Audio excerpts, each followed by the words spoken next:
자, 그래서 이제 이번 시간에는 이제 그 1페이지부터 해서 좀 이제 빨리빨리 좀 진도를 나가보도록 하겠습니다. 그 문학사 시대 구분의 관점이라고 그 1페이지가 나와 있죠. 1페이지 한번 보세요. 자, 그래서 이제 문학사 시대 구분의 관점에서 이제 일단 첫 번째 줄에 보면 이제 구비문학, 한문학, 국문학 이렇게 이제 됐죠. 그러니까 구비문학이라는 것은 입에서 입으로 전달하는 그 문학이라고 이해하시면 됩니다.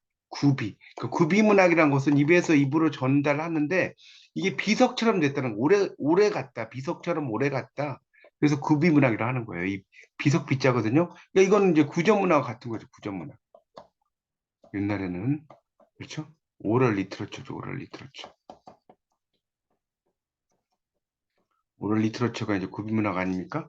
이제 그런 것들 한문학, 국문학의 관계가 다 변했다 이런 거죠. 뭐 그런 이야기를 쭉 써놨어요. 그러니까 처음에는 두 번째 단락에 보면 첫째 줄에 구비문학만 있다가 이게 이제 기원 전후의 시기에 한문을 받아들이면서 이제 점점점 이제 고대 중세까지 갔다. 공동 어문학인 한문학. 그러니까 이 한문학이라는 게 공동 어문학이라는 것은 뭐냐면 우리가 이제 한중일이라고 있죠. 한중일. 공동 어문학이라는 게 한중일의 문학이에요. 그걸 공동 어문학이라 하는 거예요. 지금 1페이지에 1페이지 있죠. 거기 그 두 번째 단락의 둘째 줄에 중세는 공동 어문학이란 말 나왔잖아요. 여기 한자를 가리키는 거, 한자. 한자 공동체 아닙니까? 그런 것이 있었다는 거예요. 자, 그다음 이제 세 번째 단락은 한문학은 국문학과 공존했다. 맞죠? 우리나라 사람들이 옛날에 다 한문으로 글 썼단 말이에요. 그런 뜻이고요. 그리고 향찰. 향찰이라고 하는 건 여러분 이제 한가에서 공부를 하시겠지만 향찰은 음독과 훈독으로 돼 있어요. 음독과 훈독. 그래서 그 부분과 그 뜻 부분을 이제 향찰해서 이렇게 표기를 했습니다. 그걸 이제 우리가 향찰이라고 하는데 여러분이 뭐 향찰 해독까지 할 필요는 없어요. 그냥 그렇게 그런 게 있나 보다 정도만 알면 됩니다. 그러니까 왜 그러냐면 이 당시에는 이제 신라 시대는 우리말이 없었기 때문에 한자를 통해서 우리말 표기했다라고 이해하시면 될 것 같습니다. 그런 것이 있었고요. 자, 크게 빨리빨리 갈게요. 2페이지를 넘겨보세요. 자, 2페이지 넘기면 이제 첫째 줄에 17세기 이후에 상층 남성의 한문, 상층 여성의 공문에 하층 남성의 공문이 추가되었다. 뭐 이런 말 있죠. 그래서 이제 점점점 상층 남성의 한문학 이런 게 있었고 여성 문학들도 있었어요. 근데 이제 여성 문학보다 남성 문학이 아무래도 이 당시에는 강한 시기였습니다. 자, 그러다가 이제 그 2페이지 두 번째 단락 보면 이제 국문학이 최상위 문학이 된 게 근대라고 나왔죠. 그래서 근대 이제 국문학이 최상의 문학이 됩니다. 왜냐면 근대 시기로 가면 이제 우리말도 만들어졌고 그러기 때문에 그런 이야기고요. 그다음에 이제 세 번째 단락에 보면 문학 갈래가 중요하다 이런 이야기 했죠. 구비문학, 한문학, 국문학 이런 게 있었다는 거죠. 입에서 입으로 전하는 거 우리 문학, 한자로 쓰여진 문학. 그다음에 구비문학 시대는 원시와 고대. 아까 이거 이야기했죠? 원시 시대가 있었고 고대가 있었다는 거예요. 선사 시대죠. 그걸 이야기하는 거고요. 그리고 이제 그때 흔적이 거기 이제 네 번째 줄은 나락굿이라고 있을 거예요. 나락굿이란 말이 있을 거예요. 나락굿을 하면서 거기다 써놓으세요. 이걸 이제 국중대회라고 하는 거예요. 나락굿을 국중대회. 옛날에는 왕이 무당이었어요. 왕이 무당. 옛날에는. 그래서 여러분 제정일치란 말 들어보셨죠? 국사 시간에. 이 왜 제정일치? 제사장이 정치한다는 거예요. 제사장이. 제사장이 뭐죠? 바로 무당이에요. 무당이 정치했다는 소리입니다. 그래서 이제 점점 무당의 이미지가 이제 낮아진 거죠. 자, 그 다음에 이제 구비문학의 시기는 그 다음 단락에 원시와 고대가 있었다는 거. 그래서 원시 시대는 창세 서사시를 대신해서 건국의 영웅을 주인공으로 해서 건국 서사시, 부여의 뭐, 그 뭡니까? 이야기, 뭐, 신라 이야기 이런 게 다 있다는 거죠. 그리고 이제 한문학이 등장을 하면서 이제 서정시가 등장.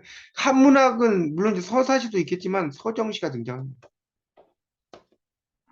여러분 이제 국문학 공부를 해보시면 아시겠지만 유리왕의 거기다 써보세요. 황조가 이 대표적인 서정시예요. 유리왕의 황조가라는 작품 있죠. 펄펄 나는 적개꼬리 암수서로 정다운데 외로워라 이내 몸은 네와 함께 돌아갈 거. 그래서 그런 게 있죠. 화이하고 치이라는 두 여인이 유리왕에게 있었는데 나중에 이제 화이하고 치이가 싸우다가 치이가 중국으로 돌아가 버리죠.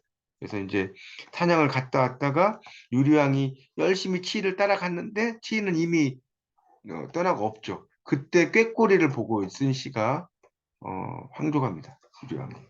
이런 게 다 서정시죠. 자, 그런 것들이 이제 쭉 나옵니다. 그래서 이제 한문학을, 그 다음에 이제 그 밑에 단락에 보면, 거기 이제 세 줄 내려가면 향가 나왔죠, 향가. 아까 이야기했지만 신라의 노래라고 했고. 그 다음에 시조가 생겨났다는 이야기도 했어요, 시조. 시조는 고려 말에 생겨났습니다. 자, 오른쪽. 자, 그래서 이제 3페이지로 넘어가면 이제 뭐 가사 이거 다 했죠? 경기체가, 악장 이런 이야기도 다 했습니다. 여기 이제 교술시라는 게 3페이지에 보면 나오는데, 교술이라는 것은 가르친다는 거예요. 가르침이라고 써서.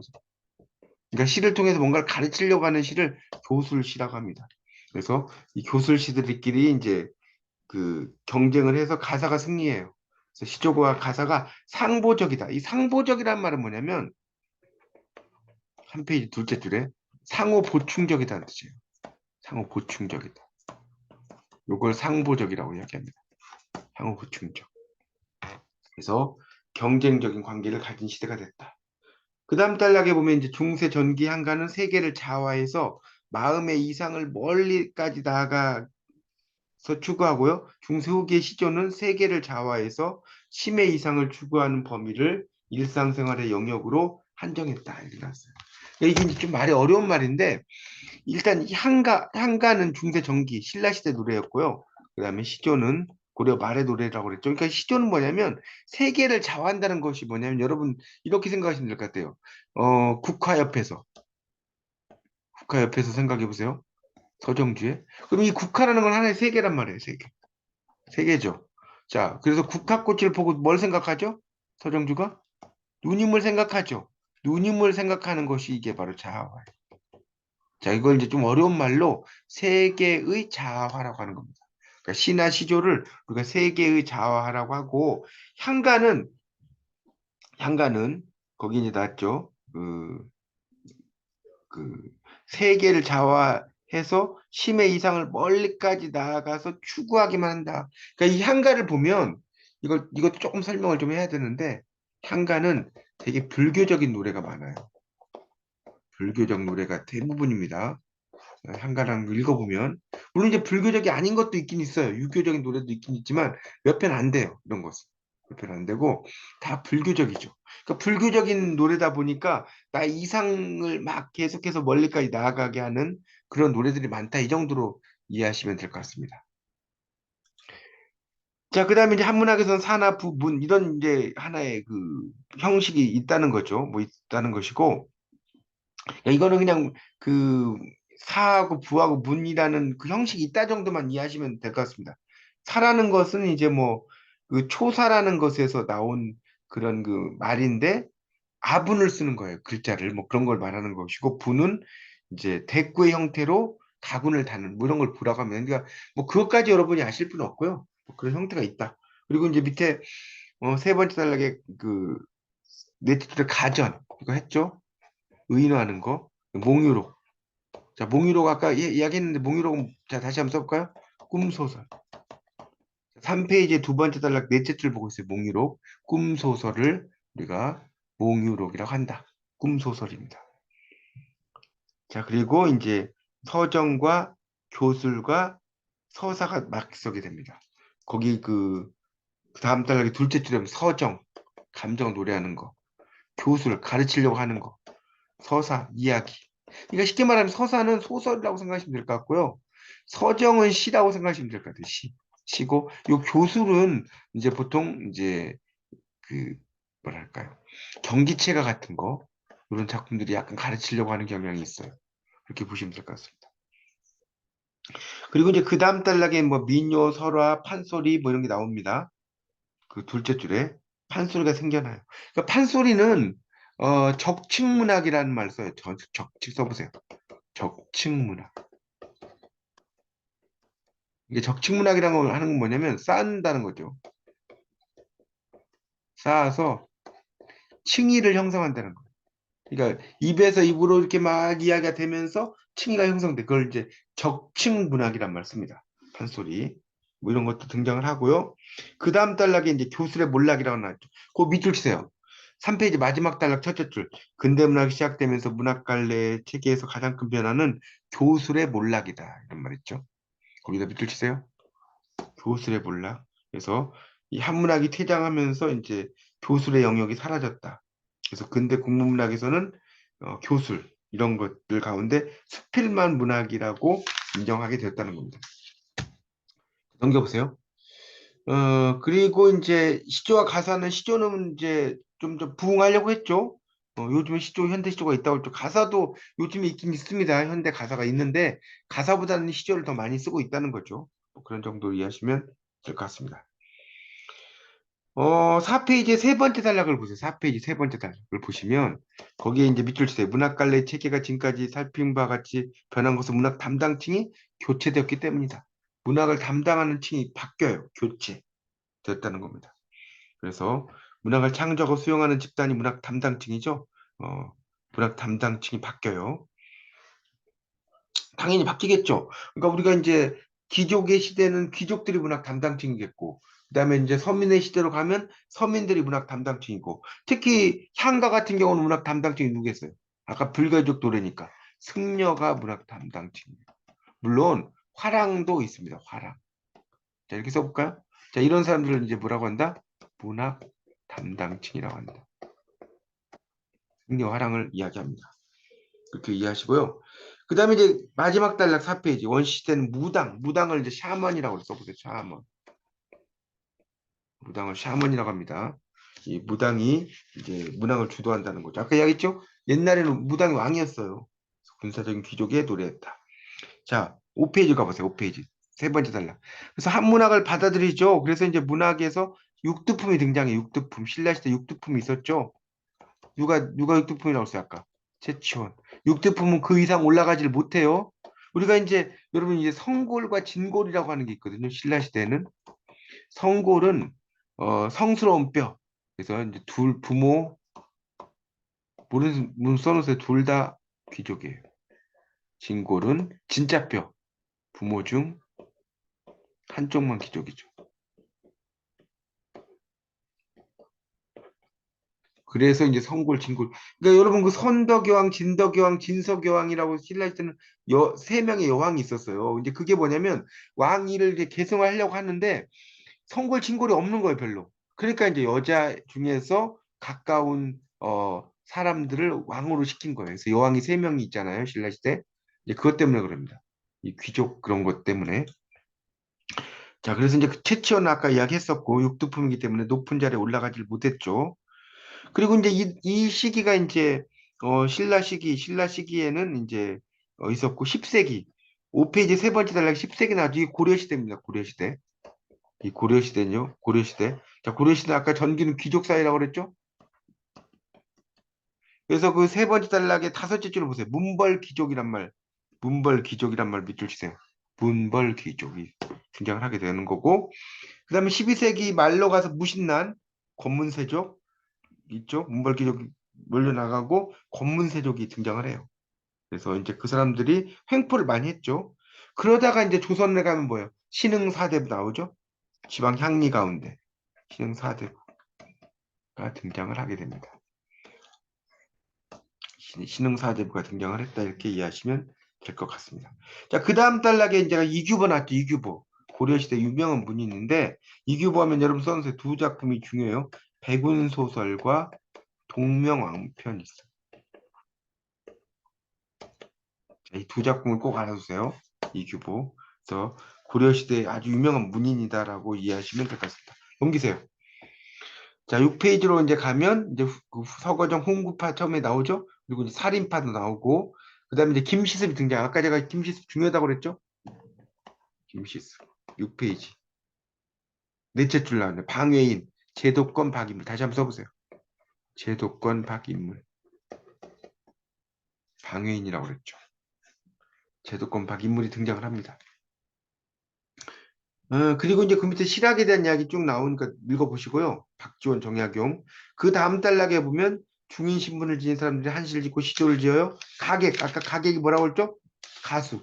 산소리 애호가가 되기도 하면 다양한 활동, 가객, 김천택, 김수장 이런 사람 가수였어요. 시조를 창작했고 시조지 신재효.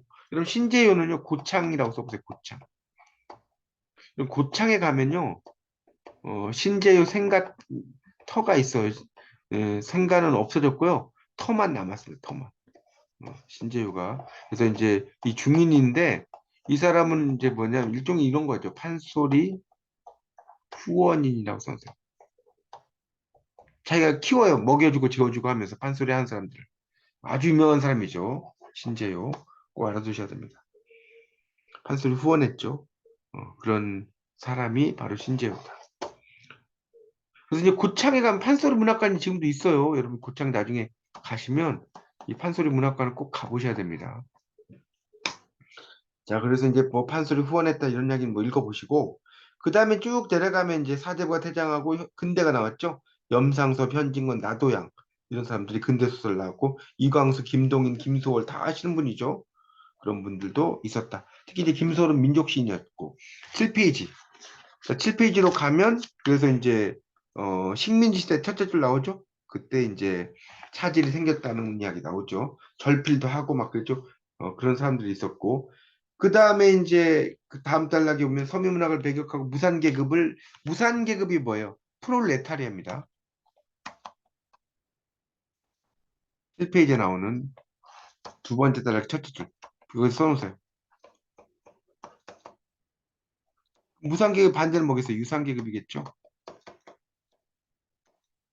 유산계급은 뭐라고 하죠?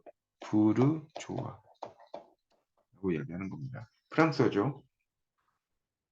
그래서 이제 그런 무산계급의 이야기를 막 다뤄 이런 걸 이제 여러분이 나중에 공부하시면 아시겠지만 뭐라고 하냐면 카프 작가라고 하는 거예요. 코리안 아티스트 프롤레타리아 페더레이션 한국 예술가 프롤레타리아 동맹 이 카프 아닙니까? 이런 카프 계열의 작가들이 등장을 해요. 아시겠죠? 한국 예술가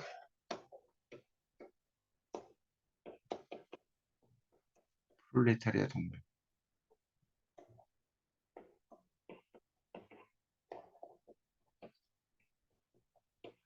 자, 이걸 이제 우리가 카프라고 이야기합니다.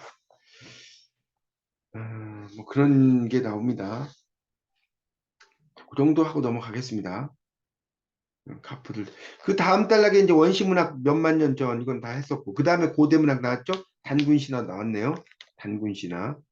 그 다음에 거기서 그 세 줄대로 탐나국 나왔죠? 탐나국이 아까 어디라고요? 제주도.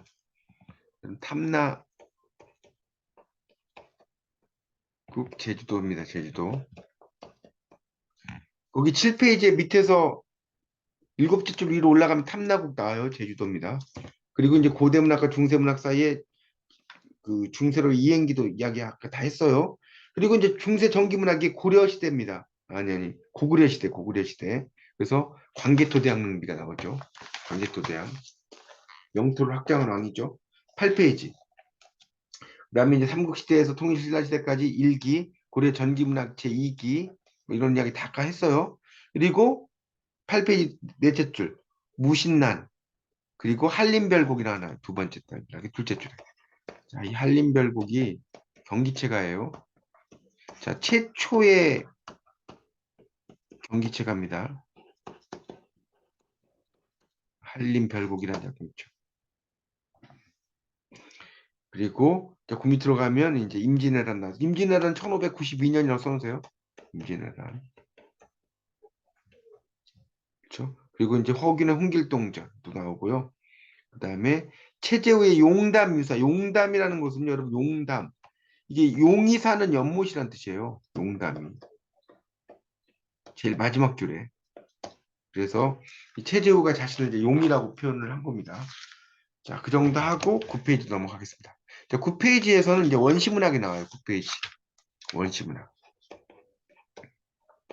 이제 구석기 시대가 나오죠. 그래서 여러분 그 두 번째 단락에 세 번째 단락에 하나 넷째 줄 보세요. 거기 울산 반구대 암각화라는 게 있을 거예요. 여기 반구대 바위에 새겨진 글. 이거 국사 시간에 많이 배우셨죠? 그래서 이제 거기 뭐 고래 그림도 있고 뭐 쭉 하는 거. 그러니까 일종의 풍요를 기원하는 그런 어떤 것을 그렸다고 생각하시면 되겠고요. 마지막 줄 조형예술이 동작예술, 언어예술과 얽혀서 원시 종합예술이 나옵니다. 그럼 이 원시 종합예술을 좀 설명을 좀 해야 되는데 9페이지 아랫부분에 이 원시 종합예술은 뭐니까 제천의식이 있어요. 제천의식. 하늘에서 제사를 지내는 의식입니다. 그런 게 있었고요. 그래서 이제 이걸 제천의식을 하면서 시도 부르고 노래도 있고 솔도 있고 문학도 있고 이런 게 다 연결이 되는 거예요. 그게 바로 제천의식이죠. 우리 국민들이 다 제천의식의 후예들입니다. 그래서 시속 100km로 달리는 관광버스에서 막 춤추는 아주 유일한 민족이죠. 그게 이제 제천의식의 영향을 가지고 있습니다. 자, 10페이지로 이제 넘어가면 그래서 이제 뭐 그 짐승 가죽을 덮고 거기 그 두 번째 단락 보세요. 첫째 줄에 짐승 가죽을 덮고 춤을 췄다. 여기서 이제 연극이라고 쓰세요. 연극이 여기서 나온 거예요. 연극이 기원이에요, 이게. 연극이 여기서 나온 겁니다. 그리고 이제 그 밑에 단락에 보면 네 번째 단락에 토테미즘, 그다음에 애니미즘 이걸 좀 설명을 해드릴게요. 이거 토테미즘은 동물 숭배라고 써주세요. 애니미즘 이거는 물활론, 사물이 살아있다 라고 생각하는 이론. 자, 이걸 뭐라고 한다? 물활론. 부뚜막에 가면 부뚜막 신이 있다 이런 거 있죠? 그걸 애니미즘이라고 하는 겁니다. 그런 게 생겼다. 그래서 이제 구석기 시대에 신화가 서사가 생겨났는지는 의문이죠. 그때는 그냥 먹고 자고 이런 게 가장 큰 거였으니까 그런 이야기를 써놓은 거고요. 그런데 이제 쭉 내려가다 보면 구석시대에 있었던 사고 형태를 그 다음 단락 있죠. 이어받아서 구체화했다. 제주도의 서사무가 서귀포 본 향당 봄풀이. 여러분 이제 봄풀이란 말이 나오는데요. 자, 이 봄풀이라는 건 이 본은 뭐냐? 근본이라는 뜻이에요. 근본. 근본을 풀어낸다는 거예요. 그걸 이제 우리가 문학에서 봄풀이라고 합니다. 그래서 이 수렵민의 신앙 서사시들을 이제 이렇게 그 많이 풀어놓은 서사무가들이 많이 있다 이런 이야기입니다. 그 밑에 나오죠? 10페이지 마지막 단락. 바라문이라는 바람의 신이 늙은 철을 버리고 젊은 첩을 데리고 한라산으로 건너와서 수렵신 노릇을 했고 부부가 동침하는 곳에 다다른 김봉태라는 사냥꾼에게 자기를 신으로 모시라고 했고 바람의 신이 수렵의 신인 것은 바람이 짐승 쪽에서 사람 쪽으로 불어야 짐승을 잡을 수 있기 때문이다. 이렇게 나왔죠. 이런 식으로 이제 어떤 그 그러니까 지형을 가지고 막 여러 이야기를 만들어내요. 그런 걸 이야기하는 겁니다. 짐승춤. 이 우리는 사자춤 있잖아요. 사자춤. 11쪽에 이런 게 이제 짐승춤인 거죠. 그렇죠? 봉산 탈춤 이런 거 사자노름. 그다음에 신석기 시대 있죠? 신석기 시대는 정착을 하잖아요. 구석 시대는 그 떠돌아 다녔지만 그러면서 이제 뭐가 나와요? 노동요가 등장합니다. 노동요. 농사를 지으면서 노동을 하면서 노래를 불렀다는 거예요. 그래서 이제 쭉 내려가다 보면 한 다섯째 줄에 이제 가창 방식 교환창, 그다음에 선우창 있죠? 선우창은 먼저 부르고 뒤에 부르는 거예요. 난 바람이라면 넌 눈물인가 봐. 노래 있죠? 이게 선우창이죠. 교환창은 이제 어쩌고 저쩌고 하면 이제 뒤에다가 이제 뭐 그 노래를 뒤에를 또 부르는 거죠. 독창은 혼자 부르는 것이고, 그렇죠. 재창은 함께 부르는 것이고, 교환창은 이제 바꿔서 이제 부르는 거죠. 뭐 하면 옥예야 이런 것들을 이제 그런 예라고 볼 수가 있겠죠. 그러니까 이런 농사를 지으면서 노동이 생겼다 이렇게 이해하시면 될 것 같고요. 자, 넘기세요. 12쪽. 12쪽에 보면 세 번째 설문 대할망 안 가다 갈미 이런 게 이제 제주도에 실제로 설문 대할망이 있었다는 거예요. 하나 이야기를. 그리고 거기 보면 재밌는 게 제주도에 신화가 있죠. 거기 보면 세 번째 줄에 두 번째 단락에 거인이 흙을 먹고 바닷물 마시다가 쏟아놓은 배설물이 산이 되고 강이 되었다. 몸집이 커서 들이우는 그늘 때문에 곡식이 되지 않자 만주로 쫓겨나서 배가 고파서 그렇게 됐다. 이런 식으로 이야기를 만들어요. 그런 이야기 쭉 나오고 그런 것들이 이제 쭉 있으니까 한번 하여튼 여러분 읽어보시고 뭐 웅녀 유아 이런 이야기도 나옵니다. 근데 이제 여기서 또 좀 설명하고 싶은 것은 우리가 이제 어 웅녀나 유아 부인 있잖아요. 여기는 아버지의 존재가 나오죠. 환웅이 있고 그렇죠? 유아 부인은 해모수가 있잖아요. 그렇죠? 여기서 이제 주몽, 여기서 단군 만들어졌다는 거잖아요. 그러니까 결국은 이 아버지의 존재가 나타나죠. 자, 이렇게 아버지의 존재가 드러나는 게 이제 무슨 신화냐면 북방계 신화라고 하는 거예요. 그런데 남방계 신화가 있어요. 이 남방계 신화에서는 아버지의 존재가 안 나타납니다. 갑자기 하늘에서 알이 뚝 떨어져요.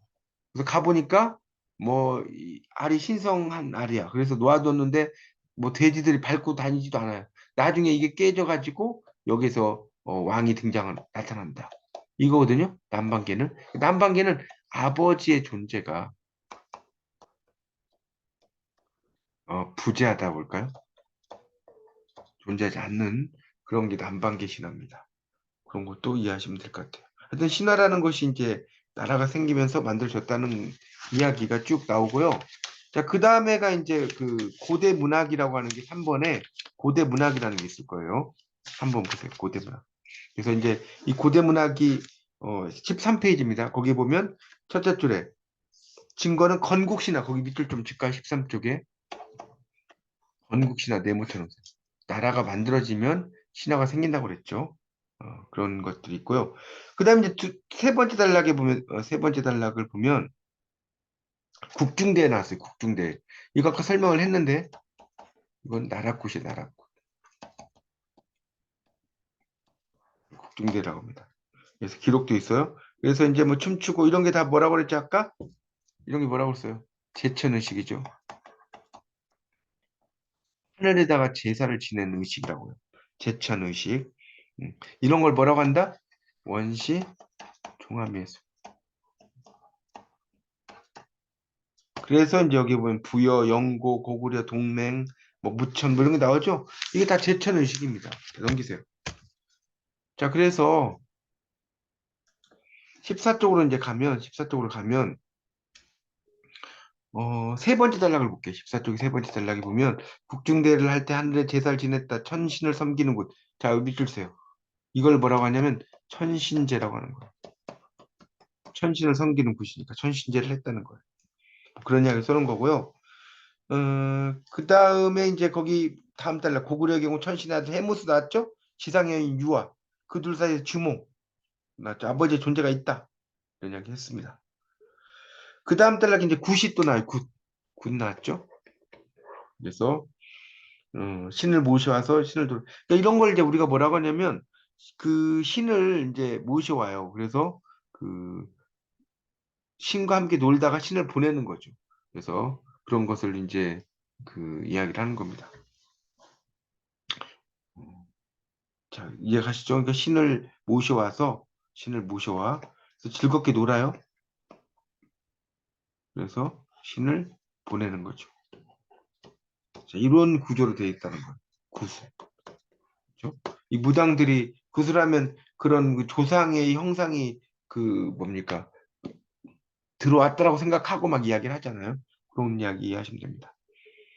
자, 15쪽으로 이제 가보면 15쪽 세 번째 줄 신화와 서사시는 같은 내용을 다른 방식으로 이야기한다. 신화는 누구든지 할 수 있는 이야기지만 어느 때나 서사시는 특별한 자격을 가진 사람이 일정한 시기에 고정된 절차를 밟아 부른 노래다. 15쪽 보고 있어요. 세 번째 단락, 두 번째 단락, 셋째 줄입니다. 그런 이야기를 했고요. 그 다음 세 번째 단락에는 고대의 이념은 중세 보편주의와 달리 거기다 밑줄 좀 치세요. 자기 중심주의였고 고대에는 민족 문화를 하고 부를 공동의 영역이 마련되어 있지 않았다는 것. 자기 중심주의 동그라미. 그리고 선민의식이란 말이 있을 거예요. 거기. 선민의식은 뭐냐면 써놓으세요. 선택된 백성, 선민. 선택된 백성이라는 의식을 선민의식이라고 하는 거고요. 자, 15쪽 보세요. 그래서 삼국유사에는 고조선 건국신화가 전한다. 이런 말 나옵니다. 이거 다 아는 이야기잖아요. 환인, 환웅, 단군 이렇게 나오는 이야기 쭉 나오죠. 16페이지 보세요. 그래서 이제 뭐 하늘에서 뭐 환웅이 내려와 가지고 인간 세상을 널리 이롭게 한다. 이거 뭐였어요? 홍익 인간 아닙니까? 어떤 분은 홍익 인간이 뭐냐면 널리 인간을 이롭게 한다는 생각을 하는데 그런 뜻이 아니라 이때 인간은 인간 세상을 가리키는 거예요. 널리 인간 세상을 이롭게 하는 거지 인간을 이롭게 하는 게 아닙니다. 그래서 이제 이렇게 그 환웅과 곰이 만난 곳은 뭐 하늘에서 내려온 게 아니라 두 번째 달 둘째 줄 보세요. 천신족과 지신족이 결합했다는. 그러니까 천신족이라는 그 부족이 있고 지신족이라는 부족이 있었다는 거예요. 그러니까 이 웅녀는 지신족이라고 볼 수 있겠고 요 천신족엔 누가 있겠어요? 환웅이 있었다. 그렇게 이제 이야기하는 사람이 있다는 겁니다. 그래서 그 다음 단락에 뭐 환웅은 천부인 이런 걸 가져와서 뭐 풍백, 우사, 운사, 비, 구름, 바람, 태백산에 내려와서 신치를 열었다는데 요 태백산이 도대체 어디냐? 그러니까 우리나라에 있는 태백산이냐? 아니면 북한에 있는 백두산이냐? 아직도 밝혀지지 않았어요, 정확히. 태백산이라는 게 정확하지 않습니다. 그래서 이제 그런 시대를 열었다는 것이고, 그 다음 단락의 셋째 줄에 보면 신치는 재정일치 나왔죠? 제사장이 정치한다. 그리고 뭐 371 이후 이야기는 이제 다 아시는 이야기잖아요. 자, 17페이지. 17페이지로 넘어가겠습니다. 자, 그 다음에 이제 거기 그 알로 태어나는 이야기 나와요. 17페이지에 그 두 번째 단락에서 위에서 한 15줄 정도 쭉 내려가면 끝에 있죠. 알로 태어나서 버림받았던 아이가 자라 임금이 되었다. 부여잖아요, 부여. 그럼 부여는 북반계, 남반계예요. 남반계죠. 이렇게 쓰세요. 그 부여는 남반계입니다. 그런 이야기를 쏘는 거예요. 그런 정도로 이해하시고요. 그다음 넘겨보세요. 여러분 이제 그 국문학 역사를 공부할 때는요. 이렇게 큰 틀을 잡아서 이렇게 가시면 됩니다. 이걸 뭐 하나하나 너무나 자세히 가려고 하면 너무 어렵고 또 이게 여러분이 이제 그 1학년 과정을 또 안 하시고 오신 분들도 좀 있으셔서 이제 그런 기본을 좀 이제 2학년 때는 좀 쌓아서 간다라고 생각하시면 될 것 같아요. 거기 그 3.3에 18페이지에 무려 고구려 나왔죠. 거기에 보면 이제 한쭉 7, 8줄에 제가 이런 말 쓸 거예요. 제가. 이건 제가 회의인데 이게 뭐냐면 자 이거 좀 그림을 그려보세요. 왕이 있고요. 왕이 이렇게 있어요. 여기 마가, 우가, 구가, 저가. 말, 소, 뭐 이런 거죠. 개, 돼지 이런 거. 그래서 이런 그러니까 이런 마가, 우가, 구가, 저가 이런 사람 뭐라고 하죠 우리가? 제후라고 하는 거고요. 이 왕은 왕이죠. 그러니까 제후라는 게 그거 아닙니까? 여러 왕이 있다는 걸 새끼 왕을 두는 거죠. 그걸 이제 제가 여러 개의 제후들과 회의를 했다는 겁니다. 그게 그러니까 이 제가 회의는 뭐죠? 제가 회의가 중요한 게 만장일치, 만장일치. 만장일치의 의견을 이제 보여야지 그렇게 하는 거죠. 그 밑에 국중대회는 아까 설명한 게 나왔어요. 넘어가겠습니다. 국중대회. 그런 이야기가 나오고 그다음에 이제 19쪽을 가보면 19쪽 19쪽에 그 거기 밑에서 마지막 단락을 보세요. 마지막 단락을 보면 아이가 알로 태어났다 버렸다 이게 아까 뭐라고요? 19쪽 마지막 난방기. 그래서 밟지도 않고 지나가죠. 비정상적으로 태어난 아이가 시련을 통해서 극복해 나갔다 뭐 그런 이야기예요. 이게 바로 영웅의 이야기다. 20쪽 넘겨보세요. 영웅의 이야기다라는 이야기를 써놨습니다. 일생이다. 그 다음에 이제 그 뭐 부여 주몽에 대한 이야기도 나왔죠. 주몽. 우리가 이제 주몽을 다른 말로 동명성왕이라고 하는 거예요. 여러분 주몽과 동명성왕이 같은 말입니다. 모르신 분 써놓으세요. 거기 그 20페이지 세 번째 단락이 나오잖아요. 주몽, 동명이 나왔죠. 그렇게 나왔습니다. 그래서 이제 그러니까 이제 그런데 이것도 깊이 들어가 보면 여기 나왔죠. 건국시조 이름을 동명이라고 하고 추모 또는 주몽이라고 했다. 둘은 어떤 관계인가? 동명은 부여 건국시조이고 주몽은 고구려 건국시조이므로 구별해서 봐야 된다는 주장도 있어요. 주몽을 동명성왕이라 한 것도 좀 설명하기 어렵다라고 이야기했는데 보통 이제 그렇게 보기도 하지만 보통 이제 주몽 자체를 동명성왕이라고 보기도 하니까 이거는 이제 학자들마다 의견이 달라진 거고 그 밑에 유리왕에 대한 이야기가 나오죠. 20페이지 밑에서 넷째 줄인가요? 유리왕 주몽의 동부여에다 버리고 온 자식 아버지가 낸 수수께끼를 풀어서 감춰둔 물건을 찾고 나서 아버지를 찾아와서 뭐, 부자 관계를 증명했다. 뭐 이런 이야기도 나오고 있습니다. 자, 21쪽 보세요. 21쪽. 자, 21쪽 보면 또 재밌는 이야기가 나오죠. 거기 뭐가 재밌냐면, 세 번째 단락을 볼게요. 21쪽에. 거기 보면 599년 즉위한 백제부왕을 삼국사기에서는 법왕의 아들이라고 했고, 삼국유사에서는 지렁이 아들 밑줄 쫙 주세요. 지렁이 아들. 지렁이 아들이죠. 근데 여기서 지렁이 실제 지렁이가 아니라 왕족을 가리키는 거예요. 왕족. 그러니까 여러분이 뱀, 지렁이, 뱀, 지렁이, 용. 이거는 실제 동물이 아니라 이 왕족을 가리키는 거예요. 문학에서는. 그래서 거기 보면 이제 지렁이 아들 모세사는 거기도 밑줄 쳤어요. 모세사는 지렁이가 밤에 사람이 되어 근처에 과거 관계에 낳은 아들이 서동이 어려서부터 비범한 기상이다. 자, 이런 걸 이제 우리가 뭐라고 하냐면요. 야레자라고 합니다. 그래서 이걸 야레자 설화라고 그래요. 써보세요. 야레자. 그러니까 밤에 온 아이라는 거죠. 그걸 야레자라고 하는 거예요. 야레자. 그래서 여러분이 뭡니까 국남지라고 하는 곳에 백제에 가면요. 거기에 이제 어떤 게 나오냐면 정자가 하나가 있어요. 그 정자 이름이 뭐냐면 포룡정이 포용정. 포룡정. 용이 포옹한 정자다 이런 뜻이에요. 용이 서동의 어머니를 포옹을 해서 서동을 낳았다 이런 이야기죠. 그걸 포룡정이라고 해요. 나중에 국남지에 가보시면 이 포룡정을 한번 꼭 좀 여러분이 가보셔야 됩니다.